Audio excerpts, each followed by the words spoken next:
오늘 시간에는 길이 계속 막힐 때라는 제목으로 하나님 말씀 증거하도록 하겠습니다. 이삭의 인생을 보면 참 독특한 모습이 있습니다. 앞에 있는 화면을 봐주시길 바랍니다.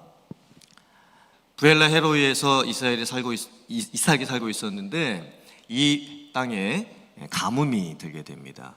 그래서 이삭이 어떻게 하려고 하냐면 이쪽에 이제 애굽이 있거든요. 애굽에 가서 이제 가뭄을 피하려고 했습니다. 근데 하나님께서 뭐라고 말씀하시냐면 애굽으로 가지 말라고 말씀하시는 거예요. 내가 너에게 약속한 그 땅에 머무르라라고 말씀을 하십니다. 사실 이삭은요, 힘들고 어려운 일 당했을 때 더 좋은 곳으로 옮겨가고 싶었습니다. 그런데 왜 하나님께서 애굽으로 가지 말라고 말씀하실까요? 애굽은 우상 숭배의 땅이었죠. 이방 민족들이 살고 있었던 땅이었습니다. 그래서 내가 너에게 약속한 그 땅에 머무르라라고 말씀을 합니다. 그때 이삭이 이 땅에서 한 15년 정도를 머무르게 됩니다. 15년은 상당히 긴 시간입니다. 지금 가뭄 들었습니다. 좋은 곳을 옮겨가고 싶습니다. 그런데 그곳에서 계속 머무릅니다. 15년을 참고 인내하면서 머물렀습니다. 그때 하나님께서 이삭에게 주신 복이 무엇이었을까요? 농사를 지었는데 100배 나왔습니다. 그리고 양떼와 소떼도 많이 얻게 됩니다. 하는 모든 일이 다 잘 되게 됩니다. 하나님께서 그 땅에 머물렀던 이삭에게 그런 놀라운 축복을 허락해 주셨던 거예요. 그리고 나서 이삭이 그랄 땅으로 옮겨가게 됩니다. 근데 이 그랄 땅에서 살고 있는데 무슨 일이 벌어지냐면 여기가 이제 블레셋 사람들이 살고 있었던 땅이었습니다. 블레셋 사람들이 이삭의 종들이 파놓았던 우물을 빼앗습니다. 당시의 우물은 너무나 중요했습니다. 왜냐하면 우물은 사람들이 먹어야 되고 또 가축을 먹여야 됐던 물의 근원이었기 때문입니다. 사막 지역이기 때문에 이 물을 얻는 것은 너무나 중요했습니다. 그래서 우물을 빼앗기 위해서 부족 간의 전쟁도 일어나고 있었습니다. 지금 이삭의 삶에 우물 뺏기 전쟁이 이제 시작이 됩니다. 근데 참 독특한 게 이삭이 블레셋 사람들이 와가지고 자기 우물을 빼앗았는데 그냥 줍니다.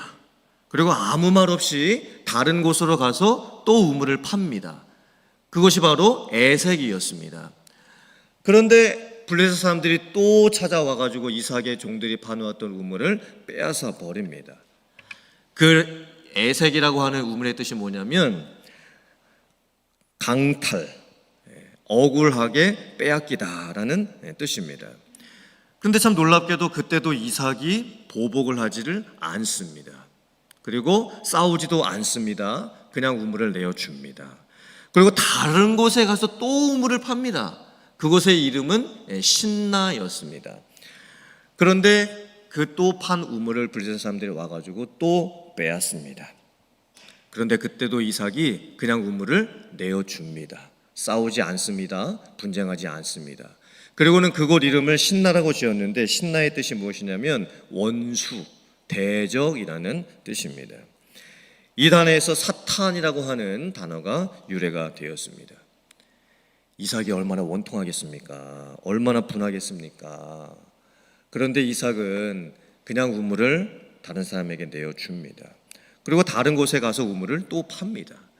이삭이 이번에는요 더 멀리 갔습니다. 이번에는 여기 르호봇이라는 곳에 가가지고 우물을 팠습니다. 그런데 참 다행히도 이제 점점점 이 블레셋 땅에서 멀어지잖아요. 그러니까 블레셋 사람들이 여기까지는 쫓아오지를 않습니다. 그래서 이삭이 어떻게 하냐면 그곳 이름을 이 르호봇이라고 지으면서 이 르호봇의 뜻이 무엇이냐면 넓다라는 뜻입니다.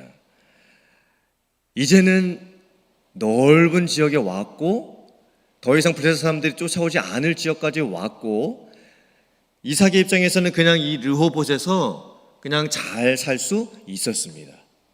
그런데 이삭이 이곳에서도 머무르지를 않습니다. 왜냐하면 이 땅이 이제 블레셋과 가까웠기 때문에 언젠가는 또 블레셋 사람들이 와가지고 그 우물을 빼앗을까 염려를 했기 때문입니다. 그래서 결국 이삭이 어떻게 하냐면 부엘세바까지 또 갑니다. 그리고 부엘세바에 이르렀을 때 이 땅은 원래 아버지 아브라함이 살고 있었던 땅이었습니다. 아브라함에게 하나님께서 약속의 땅으로 주셨던 땅입니다. 이 부엘세바에 왔을 때 하나님께서 이삭에게 다시 한번 말씀을 하십니다. 나는 네 아버지 아브라함의 하나님이니 두려워하지 말라. 내 종 아브라함을 위하여 내가 너와 함께 있어 내게 복을 주어 네 자손이 번성하게 하리라. 이 부엘세바에서 이삭이 또 우물을 팝니다. 이 세바라고 하는 뜻이 무엇이냐면 7번 그리고 맹세란 뜻을 가지고 있습니다. 그리고 이삭이 이제 부엘세바에 다시 정착을 해가지고 남은 평생의 삶을 살게 됩니다. 그리고 이삭이 부엘세바에서 무엇을 하냐면 하나님께 제단을 쌓습니다. 하나님께 예배를 드리게 되는 거예요. 이제 저 보시고요. 지금까지의 이삭의 삶을 살펴보면 이삭의 삶은 우물과 연관이 많습니다. 그리고 처음에 팠던 우물, 두 번째 팠던 우물, 세 번째 팠던 우물까지 다 뺏겼습니다. 그리고 네 번째는 안 뺏겼지만 그 땅은 블레셋 땅이었기 때문에 그곳에 머무르지 않습니다.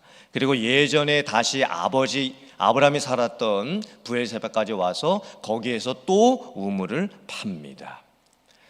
이삭의 삶의 특징이 무엇이냐면 다른 사람이 내 것을 빼앗음에도 불구하고 그냥 내어 줍니다. 길이 막혔을 때 다시 새로운 길을 찾아 갑니다. 또 길이 막힙니다. 근데 또 새로운 길을 찾아 갑니다. 그리고 막힐 때마다 생각합니다. 하나님의 뜻이 무엇일까? 그리고는 결국 어디까지 찾아가게 되냐면 하나님께서 아버지 아브라함에게 주셨던 그 부엘세바 땅까지 다시 가게 되는 거예요. 이삭이 받았던 궁극적인 축복이 무엇이었을까요? 부자가 된 것 아니었습니다. 우물을 얻게 된 것 아니었습니다. 이삭의 삶에 찾아왔던 마지막 축복은, 궁극적인 축복은 부엘세바에서 이루어지게 되는데, 이삭이 부엘세바에서 고백했던 그 신앙의 고백이 무엇이냐면 7번 약속, 7번의 맹세가 지켜졌다라는 고백이었습니다. 그러니까 하나님께서 지금까지 자기 자신의 삶을 인도해 주시면서 계속 길이 막힙니다. 그런데도 이삭은 참고 견디고 인내합니다. 그리고 다른 사람과 싸우지도 않습니다. 계속 베푸는 삶을 살아가게 됩니다. 그리고 이제 고백하게 되는 거예요. 하나님께서 7번이나 맹세를 지키셨다. 하나님께서 7번이나 약속을 지켜주셨다. 그리고 부엘세바에서 제단을 쌓고 하나님 앞에 예배를 드리게 되었던 거예요. 이삭의 삶을 잘 보면요, 우물 뺏기는 인생을 살았지만 결국에는 신앙을 가지게 됩니다. 우리는 그렇다면 어떤 인생을 살아야 할까요? 두 종류의 사람이 있습니다. 첫 번째 사람은 흉년이 들면 흉년이 없는 곳으로 떠나버리는 사람입니다. 문제가 생기면 문제가 없는 곳만을 찾아다니는 사람입니다. 좋은 곳만을 찾아다니는 사람입니다. 어떤 사람들은 인간관계가 어려워지거나 또 직장에 어려운 일이 생기거나 또 비즈니스가 잘 안 되거나 또 교회를 다니면서 여러 가지 또 힘든 일들을 겪을 때 계속 자리를 바꾸는 사람이 있습니다. 문제가 생기면 그것을 그냥 떠나버립니다.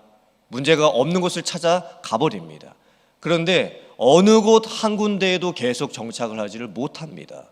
인간관계도 그렇고 직장도 그렇고 교회도 그렇고 신앙생활도 그렇고 계속 자기가 좋아하는 곳만을 찾아다니게 되는 거예요. 그런데 그런 인생을 살면 결국에는요, 한 곳에 정착을 하지 못하고 떠돌아다니면서 사는 인생이 될 뿐입니다. 그리고 이런 인생을 사는 사람들의 관심은 무엇이냐면 늘 하나님이 나를 위해서 무엇을 해주실 수 있을까에 관심이 있습니다. 늘 다른 사람이 나를 위해서 무엇을 해줄 수 있을까에 관심이 있습니다. 이런 인생이 되면 안 되겠죠. 두 번째 종류의 사람은 자기가 우물을 파는 사람이 있습니다. 만약에 내가 어떤 힘들고 또 어려운 일들을 감당하면서 수고하면서 열심히 노력해서 내가 무엇인가를 얻었습니다. 그런데 그것을 내가 가지지를 않습니다.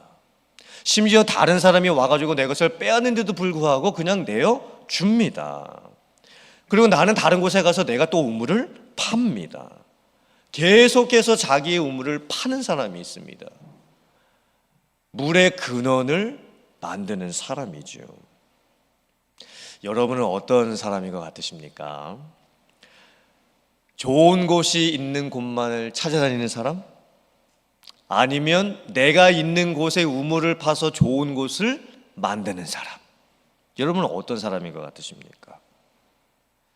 늘 하나님이 나에게 무엇인가를 해주실까만을 기대하는 사람, 다른 사람이 나에게 뭔가를 해줄 거를 기대하는 사람, 아니면 우물 파는 사람이 되어서 내가 하나님께 무엇을 해드릴 수 있을까를 생각하는 사람, 그리고 내가 다른 사람을 위해서 무엇을 해줄 수 있을까를 생각하는 사람. 여러분은 어떤 사람인 것 같으십니까? 만약에 하나님께서 여러분들에게 네가 그렇게 힘들게 우물 파서 얻었던 모든 것, 좋은 것, 남 주고 떠날 수 있겠느냐? 그리고 또 다른 곳에 가가지고 우물 또 팔 수 있겠느냐? 그것을 샘이 올라오는 곳으로 만들고 또 많은 사람들에게 좋은 것을 나눠줄 수 있는 인생이 될 수 있겠느냐? 라고 물어보신다면 여러분들은 어떻게 대답하실 수 있으시겠습니까? 화면 보시고 이사야서 58장 11절부터 14절 말씀 같이 봉독해 보겠습니다. 시작. 여호와가 너를 항상 인도하여 메마른 곳에서도 내 영혼을 만족하게 하며 내 뼈를 견고하게 하리니 너는 물된 동산 같겠고 물이 끊어지지 아니하는 샘 같을 것이라. 네게서 날 자들이 오래 황폐된 곳들을 다시 세울 것이며 너는 역대의 파괴된 기초를 쌓으리니 너를 일컬어 무너진 데를 보수하는 자라 할 것이며 길을 수축하여 거할 곳이 되게 하는 자라 하리라. 아멘. 이사야서 말씀에 물된 동산 같은 축복이 나옵니다. 물된 동산 같은 그런 인생을 사는 사람이 나옵니다. 이 물된 동산 같은 사람이 바로 이삭이었습니다. 물된 동산 같은 삶을 살았던 사람이 바로 이삭이었습니다. 이삭은 자기 자신이 샘과 같습니다. 그래서 자기가 가는 곳마다 우물을 파고 그 우물에서 샘이 솟아나게 합니다. 다른 사람들이 와가지고 우물을 막아버립니다. 빼앗아 버립니다. 그래도 상관없습니다. 자기가 샘입니다. 또 다른 곳에 가니 자기를 통해서 샘의 은혜가 흘러나오는 삶을 삽니다. 이삭이 가는 곳마다 오랫동안 황폐화되었던 곳을 다시 세웁니다. 파괴되었던 곳을 다시 세웁니다. 그리고 길을 수축을 해가지고 그곳이 거할 곳이 되게 만들어 버립니다.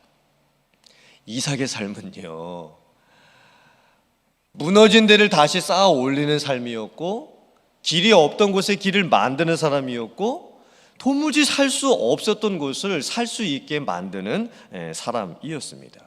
그것이 바로 이삭의 삶이었습니다. 물된 동산과 같은 삶이었죠. 우리들도 똑같습니다. 우리가 어떤 인생을 살아야 할까요? 길이 막힌다고 불평하고 원망하고 짜증내고, 또 다른 사람들이 와가지고 내 것을 빼앗는다고 불평하고 원통해하는 그런 인생이 되지 마시고, 아무리 길이 막힌다고 해도 여러분의 삶이 샘솟는 삶과 같이 되셔서 은혜가 흘러나올 수 있는 인생이 되실 수 있기를 주님의 이름으로 축원합니다. 그리고 그 축복을 여러분만 가지고 내 거야 라고 하면서 사는 인생이 되지 마시고, 다른 사람을 위해서 나누어주고 베풀어줄 수 있는 그런 축복을 유통시킬 수 있는 인생 되실 수 있기를 주님의 이름으로 축원합니다. 하나님께서 여러분들의 삶을 이삭같이 축복해 주셔서 여러분들이 가시는 곳마다 그것이 물된 동산과 같은 그 삶이 되시고, 길이 막히더라도 하나님의 약속을 바라보면서 계속 그 길을 걸어가면서 마침내 그 마지막 그곳에서 하나님 앞에 예배를 드릴 수 있는, 모든 영광을 하나님 앞에 올려드릴 수 있는 그런 인생 다 되실 수 있기를 주님의 이름으로 축원합니다. 아멘.